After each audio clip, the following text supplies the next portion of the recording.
தமிழ் ரசிகர்கள் அத்தனை பேருக்கும் என்னுடைய பணிவான வணக்கம். நான் செந்தில்குமார். இந்த பதில் நான் பார்க்க போகிறது மரியாதைக்குரிய அண்ணன் சீமான் அவர்கள், நாம் தமிழ் கட்சி ஒருங்கிணைப்பாளர் சீமான் அவர்களை அண்மையில் மரியாதைக்குரிய ஸ்டாலின் அவர்கள் தன்னுடைய இல்லத்துக்கு வரவழைச்சு அவர் தான் கால் பண்ணி வர வச்சுருக்காரு. சீமான போகல, அவர் தான் கால் பண்ணி அவரை வர வச்சுருக்காரு. வர வச்சு ஒரு முக்கியமான விஷயங்கள்லாம் பேசியிருக்காங்க.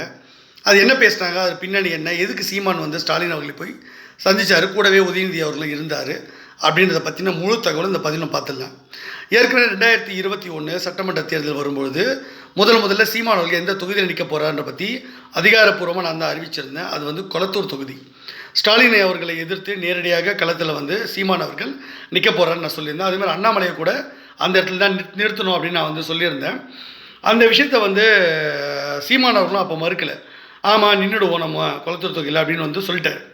இப்போ இந்த விஷயம் அப்படியே ஸ்டாலின் அவர்கள் காதுக்கு போகுது. இந்த மாதிரி செந்தில்குமார் அவர் சீமான் அவர்களுக்கு இந்த மாதிரி நிற்கணும்னு சொல்லியிருக்காரு. அதே இடத்துல அண்ணாமலை கூட நிறுத்துவார் அப்படின்னு நம்ம சொல்லியிருந்தாங்க. உடனடியாக அவர் ஸ்டாலின் அவர்கள் அண்ணாமலைக்கு ஃபோன் போட்டார், சீமானுக்கும் ஃபோன் போட்டார். ரெண்டு பேருக்கும் கூப்பிட்டு என்ன பண்ணாருன்னா, அண்ணாமலை குளத்தூர் தொகுதியில் நிற்கவே கூடாது, நீங்கள் வேறு ஏதாவது தொகுதியில் நின்றுக்கங்க, இங்கே நிற்க வேண்டாம் அப்படின்னு அண்ணாமலைக்கு சொன்ன உடனே அப்படி சரி ஓகே அப்படின்னு சொல்லிட்டு அவரும் விலகிட்டார். குளத்தூர் தொகுதியில் அண்ணாமலை நிற்கலை. ஒரு டம்மி கேண்டிடேட்டாக அதிமுக சார்ந்த ராஜாராம் அவர் தூக்கி போட்டு விட்டாங்க. ஆதி ராஜாராம் நினைக்கிறேன் அந்த அண்ணன். அவர் தூக்கி குளத்தூர் தொகுதியில் ஸ்டாலின் எதிராக போட்டாங்க. ஸ்டாலின் ஜெயிச்சிட்டாரு. ஆதி ராஜாராம் வழக்கம் போல் தோத்துட்டார். ஒரு டம்மி கேண்டிடேட்டை போட்டாங்க.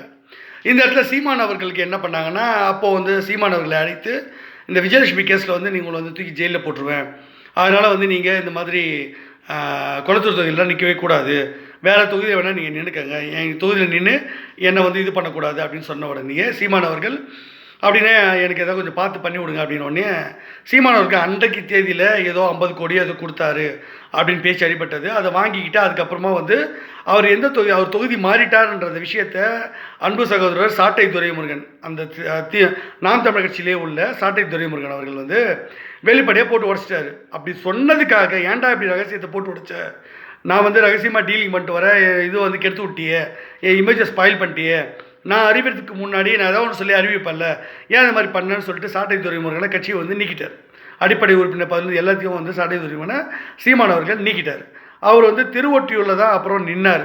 உங்கள் எல்லாருக்கும் தெரியும் 2021. அதே மாதிரி இப்போ 2026 சட்டமன்ற தேர்தலுக்கு நாம் எல்லாரையும் ஒரு அணியில் திரளோன்னு நாம் அணி சேர்க்குறோம். அதே சமயம் திமுகவுடைய தலைவர் ஸ்டாலின் அவர்களும் இதே மாதிரி வேலையை செய்கிறாங்க. ஓரணியில் எல்லாம் திரளுவோம் அப்படின்ற மாதிரி அவர் சொல்லிகிட்டு இருக்காரு. அதில் சீமான் அவர்களுக்கு இப்போது நம்ம கூப்பிட்டு பேசுவோம். ஏன்னா ஒரு 4 நாளைக்கு முன்னாடி தான் நான் ஒரு பதிவு போட்டிருந்தேன். இந்த மாதிரி சீமான் அவர்களுக்கு நம்ம பாஜக கூட்டணியில் 5 சீட் கொடுக்க போகிறோம். 5 சீட்டு கன்ஃபார்ம் ஆகிடுச்சு.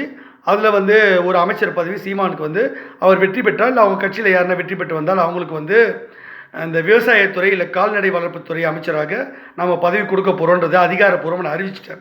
ஸ்டாலின் அவர்களுக்கு ஒரு விஷயம் எப்போவுமே தெரியும். அதாவது நம்ம பாஜகவில் உள்ளவங்களுக்கோ, இல்லை இந்த வீடியோ பார்க்குறவங்களுக்கோ, இல்லை நம்ம விமர்சனம் பண்ணுறவங்களுக்கோ இதெல்லாம் தெரியணும்னு அவசியம் இல்லை. ஆனால் அவங்க அவங்களுக்கு இதெல்லாம் தெரியவே தெரியாது. நம்ம சொல்கிறத பொய்ன்னு கூட நினைப்பாங்க. ஆனால் மரியாதைக்குரிய தமிழகத்தின் முதலமைச்சராக வீற்றிருக்கக்கூடிய ஸ்டாலின் அவர்களுக்கு, திமுகவின் தலைவராக இருக்கக்கூடிய அவருக்கு செந்தில்குமார் ஒரு விஷயம் சொன்னால் அதில் உண்மை இருக்கும்னு அவர் தெரியும். உடனடியாக அவர் சம்மந்தப்பட்டவங்களுக்கு கால் பண்ணி கேட்கும் பொழுது, செந்தில்குமார் இந்த மாதிரி எல்லாருக்கும் கடிதம் அனுப்பியிருக்காரா, கூட்டணிக்காக யாருக்கு அமைச்சரவைன்னு இடம் ஒதுக்கினதாக எல்லா அரசியல் கட்சிகளுக்கும் அவர் கொடுத்துருக்கேன்னு சொல்லியிருக்காரு அப்படின்னு சொல்லிட்டு, அப்போ கம்யூனிஸ்ட் கட்சிக்கு வந்திருக்கா, அப்புறம் நாம் தமிழ் கட்சிக்கு வந்திருக்கா, அதுக்கப்புறம் திருமாவளவனுடைய விசிக கட்சிக்கு வந்திருக்கா, அதிமுகவுக்கு வந்திருக்கா, இது எல்லாத்தையும் கேட்டிருக்காரு. அதனால தான் அன்வர் ராஜா அவர்கள் துப்பு கொடுத்தார் ஸ்டாலின் அவர்களுக்கு.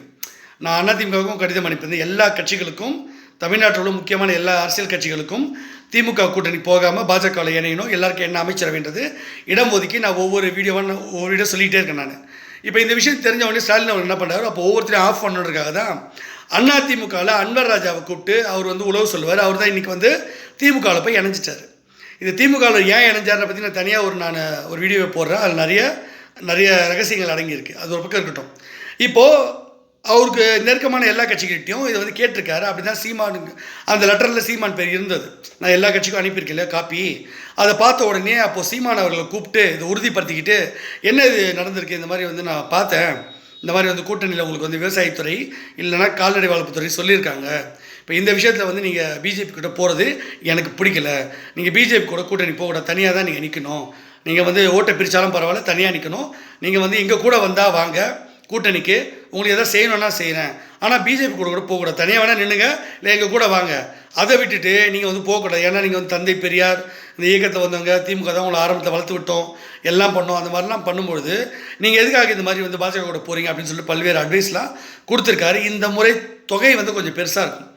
சீமான் அவர்கள் வந்து அது வேறு வழி இல்லை அவருக்கு. இப்போ வந்து பாஜகவையும் அவர் பகிச்சிக்க முடியாது. ஏன்னா சில நிபந்தனை பேரில் தான் அன்பு சகோதரர் ரவீந்திரன் துரைசாமி அவர்களை அவர் மூலமாக பாஜக மேலிடம் சொல்லி என்னுடைய பரிந்துரையின் அடிப்படையில் ரஜினிகாந்த் அவர்களை போய் பார்த்து சீமான் அவர்களை சந்தித்து ஒரு இணக்கமான ஒரு சூழ்நிலை ஏற்படுத்தி கூட்டணிக்குள்ளே ஒரு 5 சீட் கொடுத்து சீமானை கொண்டு வந்தேன். இது சத்தியம், நான் வந்து போய் சொல்லலை, இதுதான் நிஜம், பண்ணியாச்சு. இப்போது இந்த விஷயம் தெரிஞ்ச உடனே இப்போ ஸ்டாலின் என்ன பண்ணுறாரு, இல்லை இந்த நீ போகக்கூடாது பிஜேபியில் சொல்லும்போது இப்போ சீமான் அவர்கள் வந்து என்ன முடிவெடுக்க போகிறார்? அவர் திமுக மிரட்டலுக்கு பயந்து பணம் வாங்கிட்டு தனியாக நிற்பாரா, இல்லை திமுகவை எதிர்த்து பாஜக கூட்டணியில் நிற்பாரா, இல்லை பாஜக வந்து எதிர்த்து பேசினா குறைஞ்சபட்சம் ஒரு சில நிபந்தனைகள் போட்டிருக்காங்க, அதை மீறினா சீமானுக்கு சிக்கல் வரும், அவர் கட்சிக்கே சிக்கல் வரும்.